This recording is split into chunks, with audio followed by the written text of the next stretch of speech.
Capítulo 2. O reino de Afabel. A vida em Endel. Assim lhes ensinava muitas coisas por parábolas, ilustrações ou comparações colocadas ao lado de verdades para explicá-las. E no decorrer do seu ensino, ele lhes disse. Marcos 4:2 da Bíblia Amplificada. Era uma vez um mundo semelhante ao nosso, porém de muitas formas diferentes. Nesse mundo não havia nações independentes, somente um grande reino chamado Afabel. Esse reino cobria todo o mundo conhecido, mas tinha uma única capital, de onde tudo era governado. Era a grande cidade de Afabel, à qual nos referiremos daqui em diante simplesmente como Afabel. Esta cidade encantada era presidida por um rei notável chamado Jalim. O rei Jalim era adorado e grandemente admirado por seus súditos. Ele liberava um amor tão profundo que parecia inextinguível. Ele era forte e sábio, mas, ao mesmo tempo, gentil e de riso fácil. Embora sua postura fosse real, Jalim também era muito agradável. Estar com ele era estar cercado de uma atmosfera de bondade. Sua presença levava cada aspecto da vida a um nível mais alto.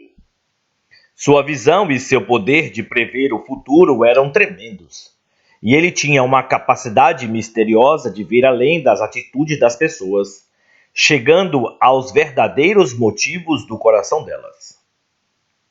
O pai de Jalim, que fundara Afabel, era conhecido como Rei Pai Fundador.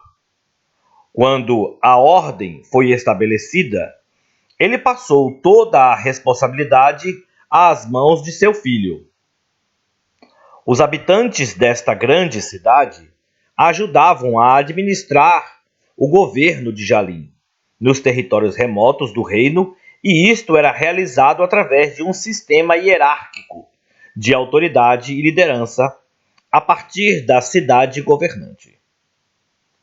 A cidade era enorme. Seu território alcançava aproximadamente 400 quilômetros quadrados.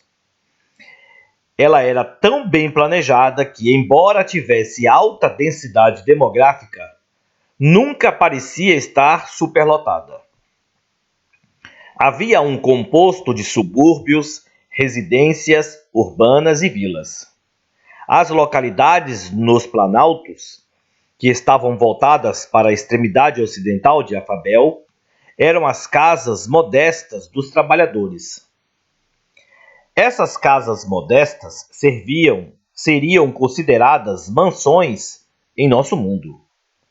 Ainda que o trabalho fosse árduo, aqueles habitantes estavam gratos simplesmente por morarem na cidade do rei.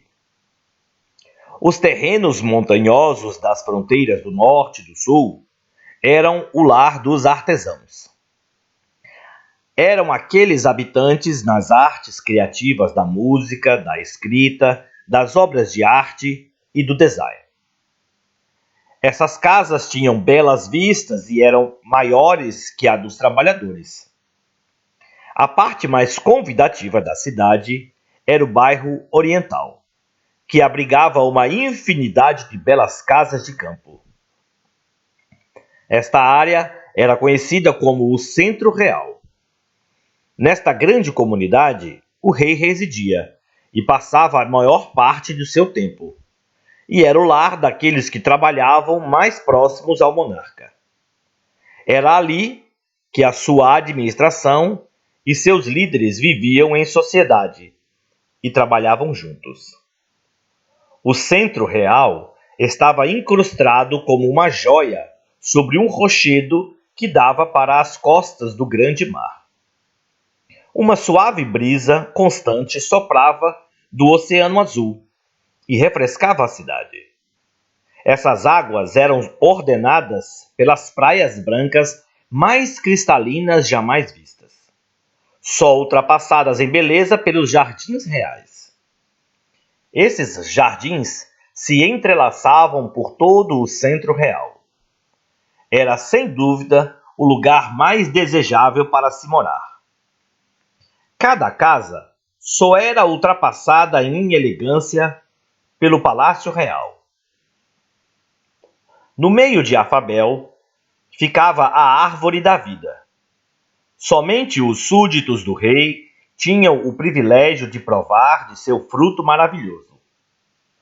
O fruto não era apenas delicioso e belo de se olhar. Ele tinha uma consistência perfumada, um poder milagroso.